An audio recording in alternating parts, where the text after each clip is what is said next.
Good evening बच्चों। हमने आपसे कहा था कि हमने कार्बोहाइड्रेट में आपको ढेर सारा एग्जाम्पल तैयार करवा देंगे, जिसमें आपको हमने बताया था ग्लूकोज के आइसोमर के बारे में। टोटल ग्लूकोज के 16 आइसोमर हम आपको आज याद करा देंगे। ठीक है, ग्लूकोज से 16 आइसोमर में जैसे देखिए यह डी ग्लूकोज है, यह आपका क्या है, डी ग्लूकोज है। देखो कमिटमेंट के आधार पर मैंने वीडियो बना रहा हूँ, नहीं तो अभी मैं लगभग इस समय 11 बज रहे रात को, लेकिन फिर हमने कहा आपका एग्जाम है, आपको ये दे दिया जाए तो आप लोग देख लीजिएगा, दूसरों को शेयर भी कर लीजिएगा अपने साथ वालों को। एटलीस्ट आपका कार्बोहाइड्रेट का वह टॉपिक तैयार हो जाएगा जिसमें ग्लूकोज के एग्जाम्पल मिलेंगे, नहीं तो फार्मूले याद करते रह जाएंगे आप। फार्मूला क्या होता है इसका, C6H12O6। ठीक है, अब इसमें आपके ग्लूकोज के सभी आइसोमर के बारे में आपको जानना पड़ेगा। आपको जानने के लिए सबसे पहले एक टर्म आपको याद रखना पड़ेगा, एपीमर। ठीक है, जब तक आप एपीमर को नहीं जानेंगे तब तक आप उसके बारे में बता नहीं पाएंगे। एपीमर क्या होता है, एक टर्म है एपीमर। बस जल्दी मैं आपके कॉम्पिटिटिव लेवल का बैच शुरू करने वाला हूँ, ठीक है, तब मैं रेगुलर पढ़ाऊँगा। अभी फ़िलहाल आप लोगों का एग्ज़ाम चल रहा है, तो एग्ज़ाम के समय आप लोगों का डाउट है, नहीं तो मैं बस जल्दी जिस दिन से स्टार्टअप कर दूँ आपके सारे कंपटीशन का एक ही में चलेगा, केमिस्ट्री का आपका डाउट क्लियर हो जाएगा। एपीमर होता है क्या, जब भी कोई molecule Eilat of chiral carbon रखा होता है, एसिमेट्रिक कार्बन रखा होता है, कोई दो या दो से अधिक मॉलिक्यूल, जब ढेर सारे एसिमेट्रिक कार्बन या कायरल कार्बन रखे होते हैं उसी सेम मॉलिक्यूल में, और उनमें से दोनों में डिफरेंसेस केवल एक कायरल कार्बन के कारण होती है, तो उन दोनों का वो रिलेशन क्या कहलाता है, एपीमर कहलाता है। दोनों एक दूसरे क्या कहलाते हैं, एपीमर कहलाते हैं। फिर से सुनिए, जब दो मॉलिक्यूल में दोनों में ढेर सारे कायरल कार्बन होते हैं, जैसे मान लिया हमने एक ग्लूकोज ले लिया और दूसरा हमने एक और मॉलिक्यूल ले लेते हैं, ग्लूकोज का ही कोई आइसोमर ले लिया जाए,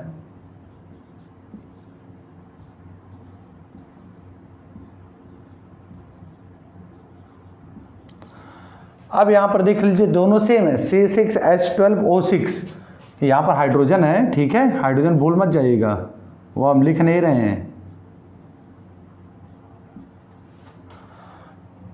जानते हैं सबसे पहले आपको एपीमर पढ़ना ही पड़ेगा एपीमर के बारे में, इसलिए मैं एग्जांपल दे रहा हूँ, समझ में आ जाएगा।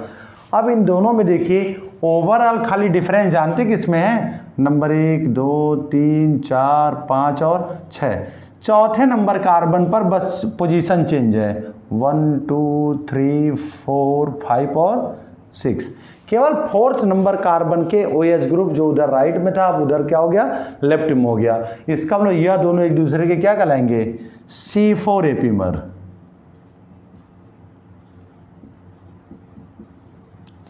तो मुझे लग रहा है आप क्लियर हो गया होगा। एपीमर मतलब कोई भी दो मॉलिक्यूल जो एटलीस्ट एक से अधिक क्या रखी हो, कायरल कार्बन रखी हो, और कायरल कार्बन रखने के बाद लेकिन वह दोनों डिफरेंट केवल हो, केवल किसी एक कायरल कार्बन के पोजीशन में डिफरेंट हो, उसी को क्या बोलते हैं, एपीमर बोलते हैं। अब देखिए ट्रिक जो याद करने का तरीका वह क्या है, एक बढ़िया सा तरीका, इंदिरा गांधी जी गई इलाहाबाद, अल्टो में तेल खत्म हो गया, गांधी जी गई इलाहाबाद, अल्टो में तेल खत्म हो गया।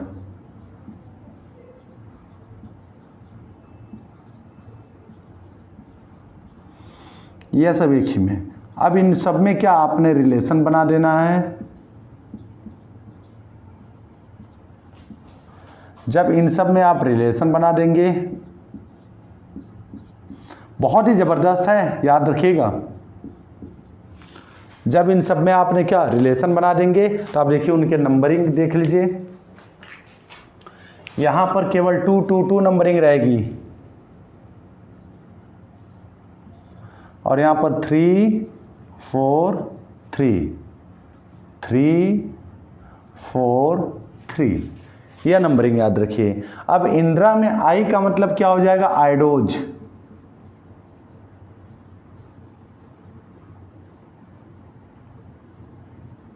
आई का मतलब क्या हो जाएगा, आयोडोज। तेल खत्म हो गया मतलब टैलोज। एम का मतलब मे का मतलब मैनोज। ALT मतलब अल्ट्रोज। अब यह सब आपको याद रखना पड़ेगा, ALT से क्या है, उससे क्या है। फिर इसका क्या मतलब एलोज। फिर गई का मतलब ग्लूकोज। और फिर उसके बाद क्या हो जाएगा, गैलेक्टोज।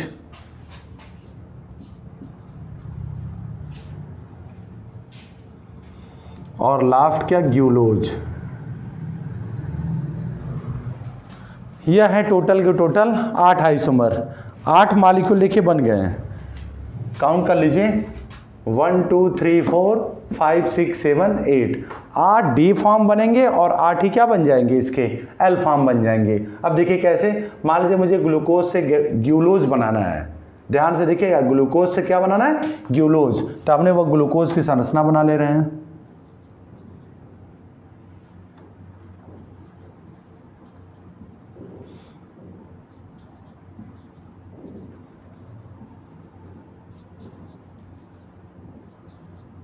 यह ठीक है, नंबरिंग कर दे रहे हैं।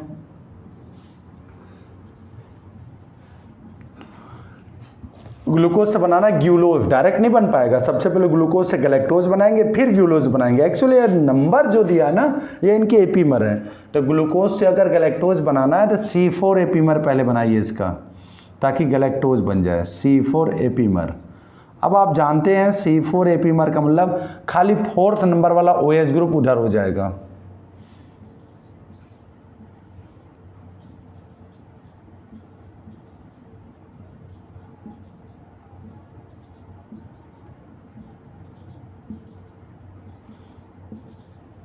वन 2 3 4 5 और 6 मिला लीजिए, केवल 4 नंबर वाला OH उधर चला गया।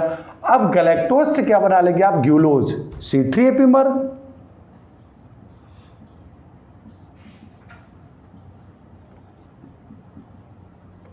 C3 एपीमर तीसरे नंबर की पोजीशन को क्या कर लीजिएगा, चेंज कर लीजिएगा।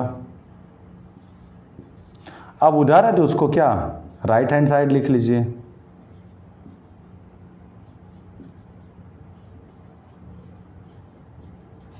यह क्या बन गया, डी ग्यूलोज।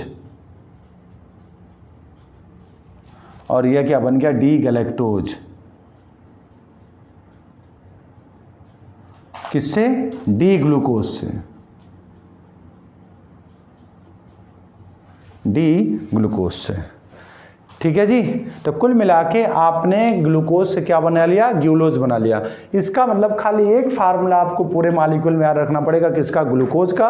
उसके बाद आप जो चाहे वह फार्मूला इससे बना सकते हैं। ग्लूकोज से अगर आपने क्या बनाना, मुझे लग रहा है एल्टोज बनाना है, तो सबसे पहले ग्लूकोज से एलोज बनाइए, कैसे, C3 एपीमर, फिर उसके बाद C2 एपीमर बना के अल्ट्रोज बना लीजिए। फिर अगर ग्लूकोज से क्या बनाना है, मैनोज बनाना है, तो डायरेक्ट C2 एपीमर बनाए, उसका मैनोज बन जाएगा। अगर आयोडोज बनाना है, इंदिरा आयोडोज बनाना है, तो ग्लूकोज से पहले मैनोज बनाइए C2 एपीमर, फिर C4 एपीमर बना के टैलोज बनाइए, फिर C3 एपीमर बनाए, आयोडोज बन जाएगा। यह सब के सब उसके कौन सा जाएंगे, डी फार्म आ जाएंगे। मान सपोज एल फॉर्म बनाना है, ठीक है, वी हैव ड्रा क्या, एल फॉर्म। एल फॉर्म किसका, एल फॉर्म मान लीजिए ग्यूलोज का बनाना हमें, मैं इसलिए ले रहा हूं क्योंकि अभी उसको बनाया हूं। तो अब जैसे डी सबका है वैसे यल हो जाएगा। अब इसका यह तात्पर्य नहीं कि ग्लूकोज यल बनाइए फिर ऐसा करें, नहीं, आप ग्लूकोज से पहले गैलेक्टोज बनाइए फिर ग्यूलोज बनाइए, या डी फार्म बना, इसी का मिरर इमेज बना लीजिए। डी का हमेशा मिरर होता है क्या, एल फार्म, तो बस वही हो जाएगा।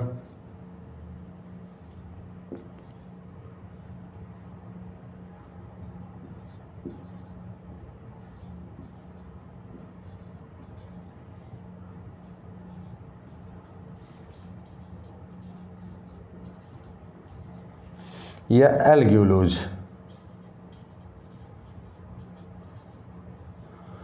तो आपने इस प्रकार से 8D और 8L कुल मिला के ग्लूकोज के सारे फार्मूले आपको 8 के 8 आइसोमर ये तैयार हो गए होंगे।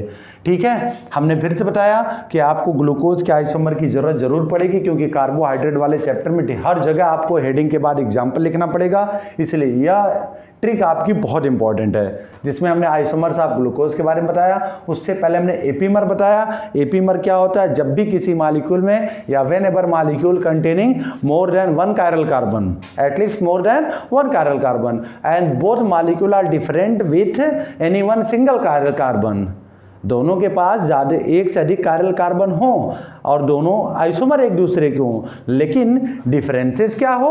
उसमें डिफरेंसेस यह हो कि किसी एक कायरल कार्बन के कारण ही केवल डिफरेंस हो, that will be called epimer and process is called epimerization, तब यह हो जाएगा।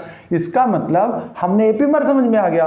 अब एपीमर की मदद से हमने एक ट्रिक बताई, इंदिरा गांधी जी गई इलाहाबाद, अल्टो में तेल खत्म हो गया। यहां से लेकिन शुरू करना है, इंदिरा गांधी जी गई इलाहाबाद, अल्टो में तेल खत्म हो गया। यह तेल खत्म हो गया एक ट्रिक है, यह सेट किया गया है। अब आपको यह याद होना चाहिए, इंदिरा गांधी में आई से क्या हो जाएगा? आयोडोज, गांधी से क्या हो जाएगा? ग्लूकोज, जी से क्या हो जाएगा? गैलेक्टोज, गई से क्या हो जाएगा? ग्लूकोज, एक ही आपको याद रखना ग्लूकोज। उसके बाद ALL से एलोज, ALTO से अल्ट्रोज, ME से मैनोज, और तेल खत्म हो गया जो है तो T से क्या हो जाएगा? टेलोज। अब उसके बाद जो नंबर है तो नंबर आपने 2 2 2 2 3 4 3 ऐसे नंबर रख देंगे। देखिए इंपॉर्टेंट नंबर यही है, यह नंबर वास्तव नहीं है, यह क्या एपीमर है।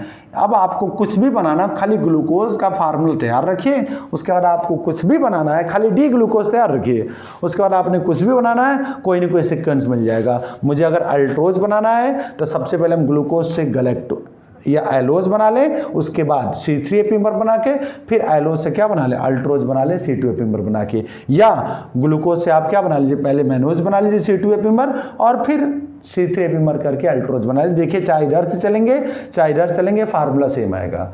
अगर आपने ग्लूकोज से आपने क्या बनाना है? टेलोज बनाना, वो भी यल फार्म, तो पहले डी वाला बना लीजिएगा, सब कुछ रटने की जरूरत नहीं है। ग्लूकोज से गैलेक्टोज बनाएगा C4 एपीमर, फिर C2 एपीमर करके क्या बनाएगा? टेलोज बनाएगा और उसी का मिरर इमेज बना लीजिएगा उल्टा, ठीक वही क्या आ जाएगा? आपका एल फार्मा टेलोज आ जाएगा। इस प्रकार से यह फार्मूला बहुत इंपॉर्टेंट है, आपको वह कार्बोहाइड्रेट में राइटिंग मटेरियल में काम देगा। ठीक है, जब आप लिखेंगे तो उसमें क्या देगा? यह काम देगा। क्यों?